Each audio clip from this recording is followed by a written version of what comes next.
प्रधानमन्त्री प्रचण्ड भारत भ्रमणमा जाँदा सुस्ताको विषय उठुस भन्दै विनोद चौधरीको भनाई। राष्ट्रपति रामचन्द्र पौडेलले फिर्ता गरेनन्। पूर्व सभामुखको हैसियतमा लिएको गाडी। आर्थिक समृद्धिका लागि बिजुलीको निर्यात आवश्यक छ भन्दै प्रधानमन्त्री प्रचण्डको भनाई। मिटर ब्याज पीडितले मागे गृहमन्त्रीको राजीनामा। बालेन शाह विरुद्धको मुद्दा हेर्न नभएनी सूचीमा। नयाँ बानेश्वरबाट पक्राउ परे द्वन्द्व पीडित। ज्ञानेन्द्र शाहीको घोषणा। मेरो प्रत्येक महिनाको पारिश्रमिकबाट खेलाडीलाई 3000। राष्ट्रिय सभा बैठक अनिश्चित कालसम्मका लागि स्थगित। आफ्नो पक्षको माहौल टिकाइराख्ने प्रयासमा रवि लामिछाने। बोलमायाको दोस्रो भाग ल्याउने तयारीमा प्रकाश सपुत। साउथ सुपरस्टार अजित कुमारको फिल्म मिराईको छायाङ्कन काठमाडौँमा सुरु भयो। +2 पास गरेर मात्र विदेश पढ्न जान पाइने व्यवस्था खारेजीको माग गर्दै प्रदर्शन। काठमाडौँ महानगरपालिकाका मेयर बालिन शाहले उठाएका विषयबारेमा छलफल गर्न सरकार निकायसँग बैठक बसिनी। सिंहदरबारको फोहोर नउठाएको मुद्दा न्यायाधीश कार्कीको इजालसमा। जित नारायण र गोविन्दलाई विजय गराउन 9 दललाई देउबाको अनुरोध पत्र। चितवन 2 का जनताले रवि लामिछाने बाहेक अरूको नामै सुनेका छैनन् भन्दै राजनीतिक विश्लेषक सुरेन्द्र केसीको भनाई। सुरक्षा निकायलाई दबाव र चलखेलबाट मुक्त राख्छु भन्दै गृहमन्त्री श्रेष्ठले भने। मिटर ब्याज पीडितहरूको माग सम्बोधन नगरे आन्दोलन गर्ने राष्ट्रिय प्रजातन्त्र पार्टीको चेतावनी। मिटर ब्याजी पीडितमाथि गरिएको दमन बारेमा संसदलाई जानकारी गराउन सरकारसँग माग। फास्ट ट्र्याकको निरीक्षणपछि प्रधानमन्त्री प्रचण्डले भने द्रुत मार्गको निर्माण कार्य द्रुत गतिमा भइरहेको पायौं। 12/2 मा बाबुरामले उपेन्द्रलाई नसघाउने। तातोपानी नाका वैशाख 18 गतेदेखि पूर्ण रूपमा खुल्ने। मानिस पनि आवतजावत गर्न मिल्ने। र गायत्री मन्त्र वाचन गर्दै राष्ट्रिय प्रजातन्त्र पार्टीका सांसदले मागिन् हिन्दू राष्ट्र। यसबारे पुरै जानकारी पनि आजकै भिडियोमा। दर्शक महानुभावहरू नमस्कार। स्मार्ट खबरको न्युज अपडेटमा यहाँहरूलाई हार्दिक स्वागत छ। म आर्यन न्युपानी। सदाको दिन जस्तै आजका पनि देश तथा विदेशका महत्त्वपूर्ण खबरहरू लिएर तपाईहरुमाझ उपस्थित भइसकेका छौं। आजका खबरहरू एकदमै धेरै महत्त्वपूर्ण भएकाले भिडियोलाई अन्तिमसम्म हेर्नुहोला अनि हाम्रो मेहनतका लागि यो भिडियोमा एउटा लाइक अवश्य गर्नुहोला। दर्शक महानुभावहरू पल पलको न्युज अपडेटका लागि हाम्रो यस युट्युब च्यानललाई सब्स्क्राइब गर्नुहोस् अनि नजिकै आउने बेल आइकनलाई क्लिक गर्नुहोला। कहाँबाट हेर्दै हुनुहुन्छ अनि के कस्तो लाग्दैछ आफ्ना कुराहरू तलको कमेन्ट बक्समा कमेन्ट गर्नुहोला।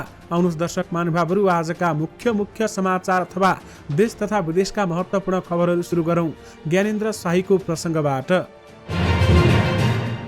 राष्ट्रिय प्रजातन्त्र पार्टीका सांसद ज्ञानेन्द्र शाहीले आफ्नो पारिश्रमिकबाट प्रत्येक महिना खेलाडीहरूलाई 3000 पारिश्रमिक दिने घोषणा गरेका छन्। आज बसेको प्रतिनिधि सभा बैठकको विशेष समयमा बोल्दै उनले सङ्घ र प्रदेशमा गरी 884 जना सांसद खेलाडीका लागि 3-3000 को दरले पारिश्रमिक दिन आग्रह गरेका छन्। उनले भनेका छन्, आज म यसै संसदबाट घोषणा गर्न चाहन्छु, मेरो हरेक महिनाको पारिश्रमिकबाट 3000 रुपैयाँ खेलाडीको नाममा जम्मा गरिदिनेछु। सबैको प्रदेश सङ्घीय सांसदहरूलाई अनुरोध गर्दछु कि हामी 884 जना छौं। यदि हरेक सांसदले महिनाको 3000 खेलाडीको नाममा खर्च गर्दा 26,52,000 रुपियाँ प्रत्येक महिना खेलाडीले पाउँछन् र उनीहरूले देशको नाम संसारभर चिनाउन सहयोग पुग्छ भन्दै उहाँले बताउनु भएको छ। दर्शक महानुभावहरू यसबारेमा तपाईहरूको धारणा के छ हामीलाई यो भिडियोको कमेन्ट बक्स मार्फत बताउन भनी नबिर्सनुहोला। काठमाडौँ महानगरपालिकाका मेयर बालेन शाह विरुद्धको मुद्दा हेर्न नभएनी सूचीमा राखिएको छ। आज कायम प्रधान न्यायाधीश हरिकृष्ण कार्कीको एकल इजालसमा परेको मुद्दा हेर्न नभएनी सूचीमा परेको हो।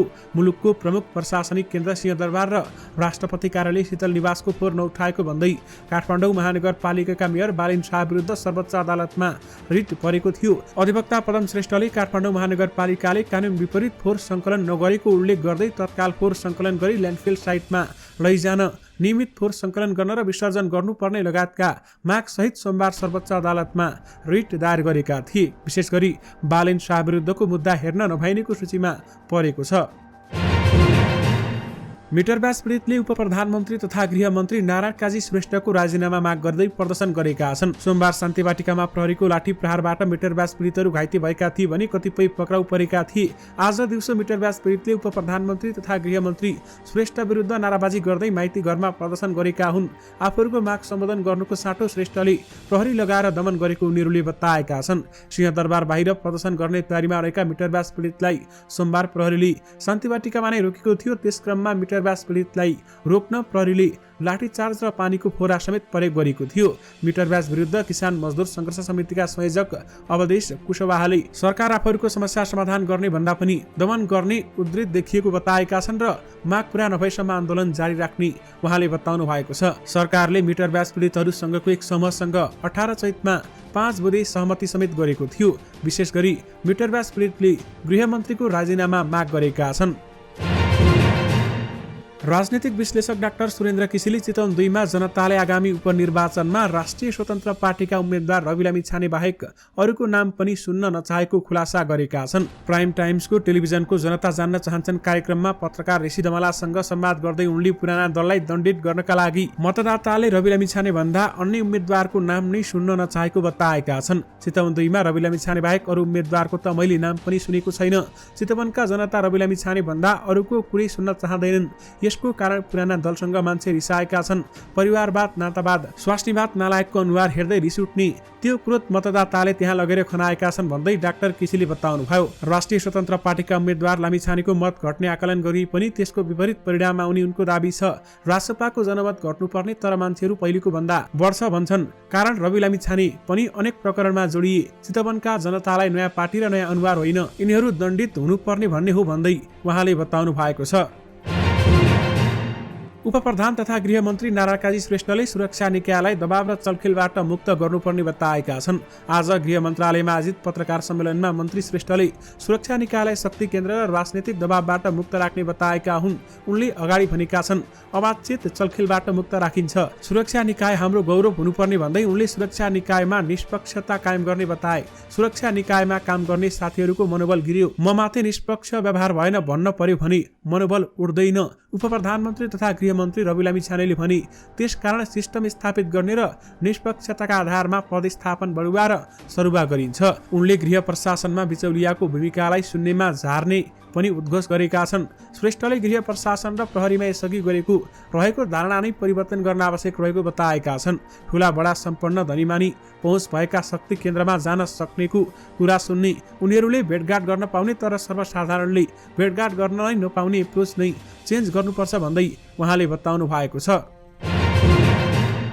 राष्ट्रिय प्रजातन्त्र पार्टी राप्रपाले आन्दोलनरत मिटरब्यास पीडितहरूको माग सम्बोधन गर्न सरकारलाई आग्रह गरेका छन्। अन्यथा राप्रपा पनि सडक सङ्घर्षमा जाने राष्ट्रिय प्रजातन्त्र पार्टीको चेतावनी छ। आज प्रतिनिधि सभाको बैठकमा आकस्मिक समयमा बोल्दै राप्रपाका अध्यक्ष राजेन्द्र लिङदेनले काठमाडौँको शान्तिवाटिकामा प्रहरी र मिटरब्यास पीडितहरूबीच भएको झडपको भर्त्सना गरेका छन्। न्यायको माग गर्दै आएका मिटरब्यास पीडितहरूलाई सरकारले निर्मम ढङ्गले आक्रमण गरेको भन्दै उनले झडपको घटनाप्रति निन्दा र भर्त्सना गरेका हुन्।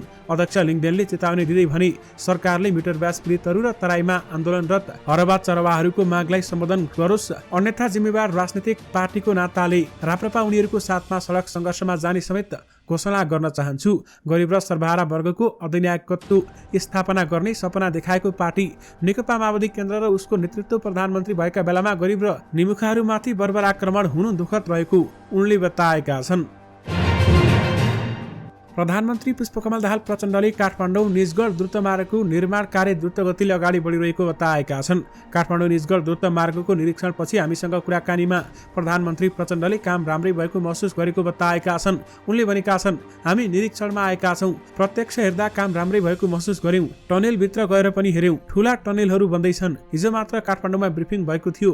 कोभिडका कारण 2-2.5 वर्ष काम खेर गएको छ। त्यसलाई मेन्टेन गर्न केही समस्या भएकै हो। अब द्रुत मार्ग अब द्रुत गतिमै निर्माण हुने प्रक्रियामा रहेको हामीले महसुस गरेका छौँ भन्दै उहाँले बताउनुभयो।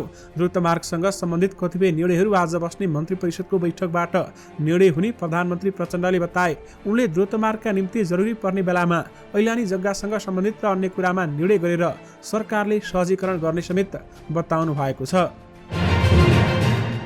राष्ट्रपति रामचन्द्र पौडेलले विगतमा पूर्व सभामुखको हैसियतमा लिएको सरकारी सुविधाको गाडी फिर्ता नगरेको पाइएको छ। पौडेल 25 फागुनमा राष्ट्रपतिमा निर्वाचित भएका थिए, तर उनले पूर्व सभामुखको हैसियतमा संसद सचिवालयबाट लिएको गाडी 5 वैशाखसम्म फिर्ता गरेका छैनन्। संसद सचिवालयका अनुसार सहसचिव सूरज कुमार दुराले उक्त गाडी फिर्ता गराउन पहल गरिसकेको बताएका छन्।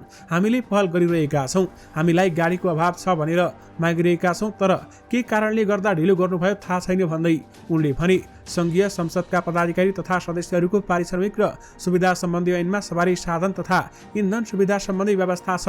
ऐनको दफा 7 को उपदफा 3 मा भनिएको छ, पदाधिकारीले यस दफा बमोजिम पाउने सवारी साधन आफ्नो पदावधि समाप्त भएको मितिले 7 दिनसम्म प्रयोग गर्न सक्नेछ भन्दै पनि बताइएको छ। तर व्यावहारिक रूपमा गाडी फिर्ताका लागि 15 दिनसम्म समय दिँदै आएको संघीय संसद सचिवालयका कर्मचारीहरू बताउँछन्। पौडेल राष्ट्रपति निर्वाचित भएको 40 दिन पुगिसकेको छ। काठमाडौँको नयाँ बानेश्वरमा प्रदर्शनमा उत्रिएका द्वन्द्व पीडितहरूलाई प्रहरीले नियन्त्रणमा लिएको छ। संक्रमणकालीन न्याय सम्बन्धी प्रस्तावित विधेयकले पीडितलाई न्याय र परिपूरण तथा सत्यको सही अन्वेषण नहुने भन्दै उनीहरू प्रदर्शनमा उत्रिएका थिए। नयाँ बानेश्वरको एभरेस्ट होटल अगाडिको सडकबाट प्रहरीले करिब 1 दर्जन प्रदर्शनकारीलाई नियन्त्रणमा लिएको छ। सरकारले संक्रमणकालीन न्यायसँग सम्बन्धित सत्य निरूपण तथा मेलमिलाप आयोग र बेपत्ता छानबिन आयोग सम्बन्धी विधेयक संसदमा दर्ता भएका छन्।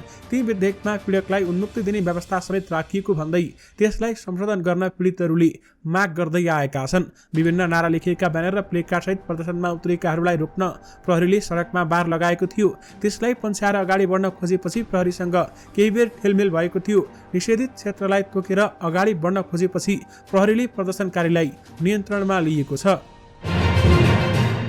गायक प्रकाश सपुत पछिल्लो गीत सकम्बरीलाई लिएर चर्चामा छन्। नारी देशी भएको भन्दै कतिपय यो गीतको विरुद्ध खनिएका छन् भने प्रकाशले चाहिँ प्रीति सत्तात्मक कोडबाट उक्त गीत प्रस्तुत गरेको प्रतिक्रिया दिएका छन्।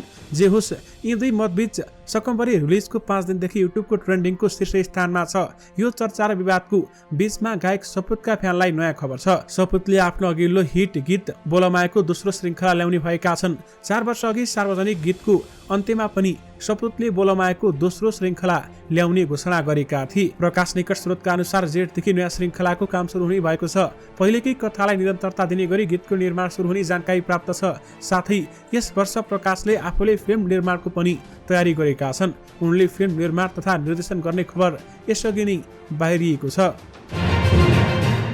शिक्षा मन्त्रालयले +2 पास गरेपछि मात्र अध्ययनका लागि विदेश जान दिने भनी ल्याएको व्यवस्था खारिजीको माग गर्दै विद्यार्थीहरूले प्रदर्शन गरेका छन्। आज उनीहरूले बानेश्वरमा प्रदर्शन गरेका हुन्। उनीहरूले शिक्षा हाम्रो भविष्य हो, हामीलाई एनओसी चाहियो लगायत लेखिएको प्लेकार्ड बोकेर प्रदर्शन गरेका हुन्। वैदेशिक अध्ययन स्वीकृति सम्बन्धी निर्देशिका 2079 खारेजीको माग गर्दै विद्यार्थीहरूले प्रदर्शन गरेका हुन्। सरकारले विद्यालय तहका विद्यार्थीलाई विदेश पढ्न जान रोक्ने गरी निर्देशिका ल्याएको छ। यसअघि भाषा लगायत विभिन्न कोर्स पढ्न विदेश जानेहरूलाई पनि मन्त्रालयले नो अब्जेक्सन लेटर एनओसी दिएको थियो। सरकारले फागुन 18 गते जारी गरेको निर्देशिकामा स्नातक वा त्योभन्दा माथिको उच्च शिक्षा पढ्न जानेका लागि मात्र एनओसी दिइने उल्लेख गरिएको छ। प्रधानमन्त्री पुष्पकमल दाहाल प्रचण्डले शिक्षा मन्त्रालयको समेत जिम्मेवारी लिएका बेलामा एनओसीमा कडाई गर्ने निर्देशिका ल्याइएको थियो। पहिलो पटक ल्याइएको यस्तो निर्देशिका चैत 19 गते लागू भइसकेको छ। काठमाडौँ महानगरपालिकाका मेयर बालेन शाहले उठाएका विषयहरूमा छलफल गर्न सरकारवाला मन्त्रालयका मन्त्रीहरूसँग मंगलबार बैठक बसिने भएको छ। यानि कि आज बैठक बसिने भएको छ। मेयर बालेनले उठाएका एजेन्डाका विषयहरूमा केन्द्रित भएर सरकार निकायका मन्त्रीहरूसँग बैठक बस्ने निर्णय गरिएको शहरी विकास मन्त्री सीता गुरुङले जानकारी दिनुभएको छ। उनका अनुसार फोहोर व्यवस्थापन समितिको बैठक बस्नुअघि सरकारका निकायका मन्त्रीहरूसँग पनि बैठक बसिनेछ। शहरी विकास मन्त्रालयको समन्वयमा गृहमन्त्री नारायण काजी श्रेष्ठ, भूमि व्यवस्था सहकारी तथा गरिबी निवारण मन्त्री रञ्जिता श्रेष्ठ चौधरी र संघीय मामिला तथा सामान्य प्रशासन मन्त्री अमरलाल मोदी बैठकमा उपस्थित हुनुहुनेछ। मन्त्री गुरुङले हामीसँग भनिन्। बैठकमा मेयर बालेनले उठाएका एजेन्डा र समसामयिक विषयमा छलफल हुने उनले जानकारी दिएकी छन्। सुकुम्बासी व्यवस्थापन गर्ने बालेनको मात्र कुरा होइन, मन्त्री गुरुङले भनिन् यो राज्यको पनि कर्तव्य हो। ती समेत समसामयिक विषयमा छलफल हुनेछ भन्दै उहाँले बताउनु भएको छ। डाक्टर बाबुराम भट्टराई नेतृत्वको नेपाल समाजवादी पार्टीले बारा क्षेत्र नम्बर 2 को उपनिर्वाचनमा सत्ता गठबन्धनबाट जनता समाजवादी पार्टीका उम्मेद्वार यादवलाई यानि कि उपेन्द्र यादवलाई नसघाउने भएको छ। 1 वर्ष अघि उपेन्द्र यादव नेतृत्वको जसपाबाटै छुट्टिएर नेसपा बनाएका भट्टराईले चितवन 2 र तनहुँ 1 मा भने कांग्रेसका उम्मेद्वारहरू जेठनारायण श्रेष्ठ र गोविन्द भट्टराईलाई सघाउने निर्णय गरेका छन्। केन्द्रीय कार्यालय सुविधानगरमा आज बसेको केन्द्रीय कार्यकारिणी समितिको बैठकले बारा 2 मा सत्ता गठबन्धनका उम्मेद्वार यादवलाई नसघाउने निर्णय गरेको नेताले बताएका छन्। हामीले चितवन 2 र तनहुँ 1 मा कांग्रेसलाई सघाउने निर्णय गरेका छौं भन्दै उहाँले बताउनुभयो। बारा 2 को हकमा हामी कसैलाई पनि नसघाउने निर्णयमा पुगेका छौं। नेसपालाई तनहुँ र चितवनमा आफ्ना उम्मेद्वारलाई सघाउन आग्रहसहित नेपाली कांग्रेसका सभापति शेरबहादुर देउवाले पत्र समेत पठाएका थिए। प्रधानमन्त्री पुष्पकमल दाहाल प्रचण्डले नीतिगत एवं व्यावहारिक रूपमा नै सरकारले ऊर्जा क्षेत्रलाई समृद्धिको बलियो आधारका रूपमा मान्यता दिई काम कारबाही अगाडि बढाएकाले यसमा थप लगानी गर्नु आजको प्रमुख कार्यभार भएको बताएका छन्। आजदेखि यहाँ सुरु भएको पावर समिट 2023लाई सम्बोधन गर्दै प्रधानमन्त्री पुष्पकमल दाहालले मुलुकलाई आर्थिक रूपमा सबल बनाउँदै अर्थतन्त्रमा गुणात्मक परिवर्तन गर्न पनि हरित ऊर्जा अत्यावश्यक रहेको बताउनु भएको छ। आज नेपालले मौसमी रूपमा नै भए पनि उपयोग गर्ने भन्दा बढी ऊर्जा उत्पादन गर्छ भनी विश्व सामु घोषणा गर्न पाउँदा ठूलो गर्व लागेको छ भन्दै उल्लेख गर्दै प्रधानमन्त्री दाहालले निजी क्षेत्रका लगानीकर्ता र सरकारको साझा प्रयासबाट जलविद्युत परियोजनाहरूको विकासको गतिलाई थप तीव्र पार्दा नतिजा हासिल भएको स्पष्ट पारेका छन्। हामी सुक्खा मौसममा पनि बिजुलीको आयात गर्न आवश्यक नपर्ने गरी सन् 2025 सम्म निर्यात हुने अपेक्षा गर्छौं। त्यसैले हामी हरित ऊर्जाको लागि बजार फराकिलो बनाउनेका लागि उत्तम रणनीतिका साथ यस क्षेत्रमा कार्यरत स्वदेशी तथा विदेशीको अनुभवबाट सिक्न यहाँ भेला भएका हौं भन्दै उहाँले बताउनु भएको छ। विशेष गरी आर्थिक समृद्धिका लागि बिजुलीको निर्यात आवश्यक छ भन्दै प्रधानमन्त्री प्रचण्डले बताउनु भएको छ। राष्ट्रिय सभाको बैठक अनिश्चितकालसम्मका लागि स्थगित भएको छ। संघीय संसद सचिवालयका महासचिव भरतराज गौतमले आज दिउँसो 2:31 बस्ने भनिएको बैठक अर्को सूचना जारी नभएसम्मका लागि स्थगित भएको सूचना निकालेका छन्। दर्शक महानुभावहरू, बैठक विशेष कारणवश तोकिएको दिन र समयमा बस्न नसक्ने भएकाले राष्ट्रिय सभाको नियमावली अनुसार नै अर्को सूचना जारी नभएसम्मका लागि स्थगित गरिएको सूचनामा उल्लेख गरिएको छ। महासचिव गौतमले राष्ट्रिय सभाका अध्यक्ष गणेश प्रसाद तिमिलसेनाको निर्देशनमा बैठक अनिश्चितकालसम्मका लागि स्थगित गरिएको सूचनामै उल्लेख गरेका छन्। सभाको बैठक अर्को सूचनाबाट तोकिने दिन र समयमा बस्ने गरी सम्माननीय अध्यक्षज्यूहरूको अथवा अध्यक्षज्यूहरूले निर्धारण गर्नुहुने बेहोरा माननीय सदस्यहरूका लागि यो सूचना प्रकाशन गरिएको छ भन्दै महासचिव गौतमले लेखेका छन्। प्रतिनिधि सभा सदस्य विनोद चौधरीले प्रधानमन्त्री पुष्पकमल दाहाल प्रचण्डको भारत भ्रमणका क्रममा नवलपरासीको सुस्तामा रहेको गण्डक नहरको विषय उठाउनु पर्ने बताएका छन्। आज प्रतिनिधि सभाको बैठकको सुन्ने समयमा बोल्दै उनले सुस्तामा नेपाल र भारतको सीमा क्षेत्रमा रहेको गण्डक नहरको संरचना 50औं वर्ष पुरानो भएको र ती संरचना पुनर्निर्माण नहुँदा हजारौं परिवार र हजारौं बिघा खेत डुबानमा परेको पनि बताएका छन्। भारत र नेपालका बीचमा 50 वर्ष पुराना जीर्ण भएका संरचनाहरू पुनर्निर्माण गर्ने बारेमा कुनै दुविधा छैन। एग्रिमेन्टहरू पटक पटक तयार पारिन्छन्। सांसद चौधरीले भने प्रधानमन्त्रीको भारत भ्रमणका क्रममा यो अत्यन्तै महत्त्वपूर्ण एजेन्डाको रूपमा प्रवेश गरोस् र 50 वर्षदेखि थुप्रेर बसेका समस्याको समाधानको स्पष्ट खाका बाहिर आओस् भन्दै उहाँले बताउनुभयो। सांसद चौधरीले सुस्ताको मात्र नभई कृषि समस्या पनि समाधान गर्नुपर्ने बताउनु भएको छ। दर्शक महानुभावहरू, 4 मङ्सिरको आम चुनाव अघि रवि लामिछाने चितवनमा निस्किँदा घन्टीकै कोह्रो किरिङ किरिङ आवाज घन्किरहेको थियो। युवा महिला मात्र होइन, वृद्ध वृद्धाहरू पनि स्वतस्फूर्त सडकमा निस्किएका देखिन्थे। तर 5 महिनापछि दोस्रो पटक हुन लागेको चुनावमा परिस्थिति पनि फेरिएको बताउन थालिएको छ। दर्शक महानुभावहरू, अघिल्लो दिन चितवनमा लामिछानेको घरदैलो र सभा पछ्याउँदा पहिले जस्तो अत्याधिक भिड थिएन भन्दै बताइएको छ। विगत चाहिँ घर घरबाट घन्टी बोकेर निस्कनेको जमात पनि देखिएको छैन भन्दै बताइरहँदा यद्यपि अहिले रवि लामिछानेले भने पहिलेको जस्तो नै क्रेज भएको बताएका छन्। दर्शक महानुभावहरू, चितवनका जनताले पनि रवि लामिछानेलाई नै भोट दिने बताइसकेका छन् र त्यहाँका जनता एकदमै धेरै निर्वाचनका लागि उत्साहित पनि रहेका छन्। दर्शक महानुभावहरू, रवि लामिछानेले आफ्नो पक्षको माहौल टिकाइराख्ने प्रयासमा रहेका छन् र यो प्रयास अझै जारी रहनेछ भन्दै रवि लामिछानेले बताउनु भएको छ। राष्ट्रिय प्रजातन्त्र पार्टीबाट प्रतिनिधि सभा सदस्य बीना जयसवालले नेपालमा हिन्दू राष्ट्र कायम हुनुपर्ने बताएकी छन्। आज बसेको प्रतिनिधि सभाको बैठकको सुन्ने समयमा बोल्दै उनले सुरुमै गायत्री मन्त्र गाएकी थिइन् भने ओम भूर्भुवस्सुः तस्य वितुर्वरेण्यं भर्गो देवस्य धीमहि धियो येन प्रचोदयात्। उनले सम्बोधनको सुरुमै भनिन्, यदि देश र जनताप्रति इमानदार हुन ईश्वरको नाममा शपथ खान सकिन्छ भने संसदमा गायत्री मन्त्र गाउन सकिन्छ। उनले आफूले सबै धर्मलाई सम्मान गर्ने बताउँदै नेपालमा हिन्दू राष्ट्र चाहिने उल्लेख गरेकी छन्। म सबै धर्मलाई सम्मान गर्छु, तर my religion is my pride उनले थपेकी छन्। कुनै पनि धर्ममा भेद छैन, मान्छेको नाममा भेद छ। त्यसैले सर्वधर्म सम्पन्न नेपाल हिन्दू राष्ट्र कायम होस् भन्दै जय श्रीराम भन्दै उनले बताएकी छन्। सिन्धुपाल्चोकको नेपाल चीन तातोपानी नाका वैशाख 18 गतेदेखि सञ्चालनमा आउने भएको छ। 2072 वैशाख 12 को भूकम्पपछि चीनले एकतर्फी रूपमा तातोपानी नाका बन्द गरेको थियो। 2076 जेठ 15 गते दुई देशका उच्च अधिकारी सम्मिलित कार्यक्रमबीच समान ढुवानी गर्न मिल्ने गरी नाका खुलाइएको थियो। तर कोभिड सुरु भएसँगै पूर्ण बन्द भएको नाका एकतर्फी मात्रै फुल्दै आएको थियो। अब दुईतर्फी समान ढुवानी गर्न मिल्ने तथा मानिसहरू समेत आवत जावत गर्न मिल्ने गरी नाका खुलाउने सहमति भएको हो। तातोपानी नाका सञ्चालन नहुने भएपछि नेपाल र चिनिया सुरक्षाकर्मी बीच छलफल भएको छ। आज सिन्धुपाल्चोकको तातोपानी नाकामा सीमा सुरक्षा लगायतका विषयमा छलफल भएको सिन्धुपाल्चोकका डीएसपी रामकुमार यादवले जानकारी दिनुभएको छ। नेपाल मजदुर किसान पार्टीका सांसद प्रेम सुवालले मिटरबाजी पीडित र लघुवित्त पीडितमाथि गरिएको दमनबारेमा संसदलाई तत्काल जानकारी गराउन सरकारसँग माग गरेका छन्। दर्शक महानुभावहरू, प्रधानमन्त्री पुष्पकमल दाहाल प्रचण्ड र गृहमन्त्री नारायण काजी श्रेष्ठले संसदमा आएर मिटरबाज पीडित र लघुवित्त पीडितहरूमाथि प्रहरीले लाठी प्रहार सहितको दमन गर्नुको कारणबारेमा जवाब दिनुपर्ने समेत उनको भनाइ थियो। आज प्रतिनिधि सभा बैठकमा बोल्दै सांसद सुवालले सरकारले संविधानमा उल्लेख गरिएको वाक स्वतन्त्रता र शान्तिपूर्ण रूपमा भेला हुन पाउने हकको हनन हुने गरी उनीहरूमाथि प्रहरी लगाएर लाठी प्रहार गर्न लगाएको भन्दै त्यसो नगर्न पनि सचेत गराएका छन्। उनले मिटरबाज पीडित र लघुवित्त पीडितहरूको तत्काल माग सम्बोधन गर्न पनि सरकारलाई दबाब दिएका छन्। उनले भनेका छन्, काठमाडौँ रत्न पार्कमा भेला भएका मिटरबाज पीडित र यिनीहरूमा भेला भएका लघुवित्त ऋण पीडित जनतामाथि लाठी प्रहार र दमन गरेको संविधानमा उल्लेख वाक स्वतन्त्रता र शान्तिपूर्ण भेला हुने हकको हनन हो भन्दै उहाँले बताउनु भएको छ। दक्षिण भारतीय सुपरस्टार अजित कुमारको शीर्ष भूमिकामा रहने फिल्म मिराईको छायाङ्कन मङ्गलबारदेखि काठमाडौँमा सुरु भएको छ। 4 दिनसम्म काठमाडौँका विभिन्न क्षेत्रमा हुने छायाङ्कनका लागि 22 जनाको तमिल फिल्म टोली यति बेला नेपालमा छ। अजित कुमार सहित अभिनेत्री म्याडी पनि फिल्म सुटिङका लागि काठमाडौँ आएकी छिन्। काठमाडौँमा 4 दिनसम्म छायाङ्कन हुने निर्माण नियन्त्रक मनोज जोशीले जानकारी दिनुभएको छ। अभिनेता अजित कुमार पूर्वी नेपालको झापा जनकपुर हुँदै बाइक हाँकेर काठमाडौँ आइपुगेका हुन्। तमिल फिल्मका यी चर्चित अभिनेता केही फिल्महरू नेपालमा समेत हिट छन् भने भोलिमै नेपालमा रिलिज भएको उनको पहिलो फिल्म हो।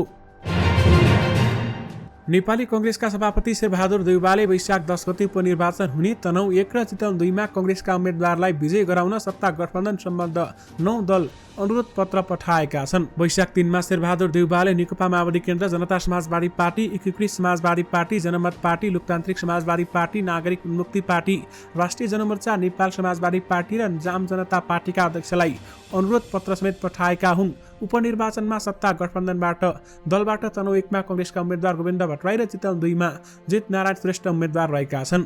गठबन्धन दलका यी उम्मेद्वारलाई विजय गराउन आफ्नो तर्फ अथवा आफ्नो दलका तर्फबाट पार्टी प्रमुखले अझ प्रभावकारी परिचालन गर्नुपर्ने आवश्यकता दृष्टिगत गरेर यो अनुरोध पत्र पठाएको छु भन्दै देउवाले पत्रमा उल्लेख गरेका छन्। उपनिर्वाचनमा गठबन्धनका उम्मेद्वारहरू विजय गराएर गठबन्धनलाई राष्ट्रिय स्तरमा अझ कसिलो बनाएर अघि बढ्नु छ। सत्ता गठबन्धन सम्बन्ध 9 दलका पंक्तिलाई अझ व्यापक परिचालन गरी गठबन्धन दलका उम्मेद्वारलाई अत्याधिक मतले विजय बनाउन सबै तहलाई आवश्यक निर्देशन र परिचालनका लागि देउवाको अनुरोध छ। नागरिक उन्मुक्ति पार्टीले चितवन 2 र तनहुँ 1 मा पनि उम्मेद्वार उठाएको छ।